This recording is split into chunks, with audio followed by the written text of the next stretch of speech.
আমরা যখন জেলে গেলাম আমাদের পক্ষে বলার কোনো লোক নাই, বললে যদি জঙ্গি ট্যাগ লেগে যায়। আমার ধন্যবাদ জানাতে হয় একজন সাংবাদিককে, বিদেশে থাকে ইলিয়াস হোসেন নাম। আমার সাথে তার কোনো পরিচয় ছিল না, নাইও, জানি না শুনি না, কিন্তু জেলখানায় বসে তার একটা বক্তব্য শুনলাম, মনটা ভরে গেল যে আমার পক্ষে বলার মতো একজন লোক পাওয়া গেছে। অবশ্য তারপরে অনেকেই বলেছে।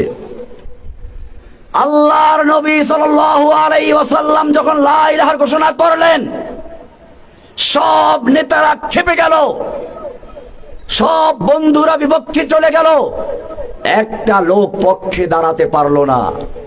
আল্লাহর নবী মনক্ষুণ্ণ হয়ে ঘরে চলে গেলেন। আল্লাহ তাআলা দেখতে পাচ্ছেন কিনা, সান্ত্বনা দিয়েছেন কিনা?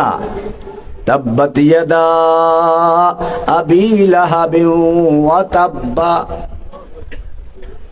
আমার ভাইয়েরা, শুধু এখানেই নয়, আপনাকে মনে রাখতে হবে এই কাজ করতে গেলে, আল্লাহর নবীর সুন্নাহ মানতে গেলে, আপনি পাতলা ফিনফিনে জামা গায়ে দিয়ে আতর গোলাপ পরে বসে থাকতে পারেন, আর মনে মনে ভাবলেন আমাদের হুজুর তো জেলখানায় যায় না, ওরা আমাদের হুজুরের বদদোয়ায় জেল চলে গেছে।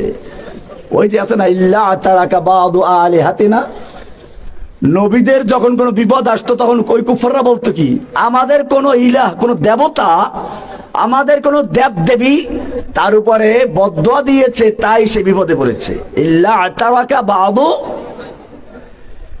জেনে রাখো তোমার আমার চেয়ে আল্লাহর নবীর চেহারা অনেক সুন্দর ছিল, তোমার আমার চেয়ে আল্লাহর নবীর ইবাদত বেশি ছিল, তোমার আমার চেয়ে আল্লাহর নবী আল্লাহর কাছে অনেক প্রিয় ছিল। আল্লাহর নবী রাস্তায় চলতে গেলে মেঘমালা এসে ছায়া দেয়, নবীর উপর দিয়ে কেউ চলতে গেলে ওহী নাযিল হয়ে যায়। লা তুকদ্দিমু বাইনা ইয়াদাইল্লাহি ওয়া রাসূলি, খবরদার নবীর সামনে কেউ চলতে যেও না, নবীর চেয়ে জোরে কেউ কথা বলতে যেও না। নবীর চেয়ে আওয়াজ উঁচু হয়ে গেলে বলা হয় ইয়া আইয়ুহাল্লাযীনা আমানু লা তারফাউ আসওয়াতাকুম ফাওকা সাওতিন নাবিয়্যি ওয়া লা তাজহারু লাহ, খবরদার নবীর আওয়াজের চেয়ে জোরে কথা বলবি না, সব আমল বরবাদ হয়ে যাবে।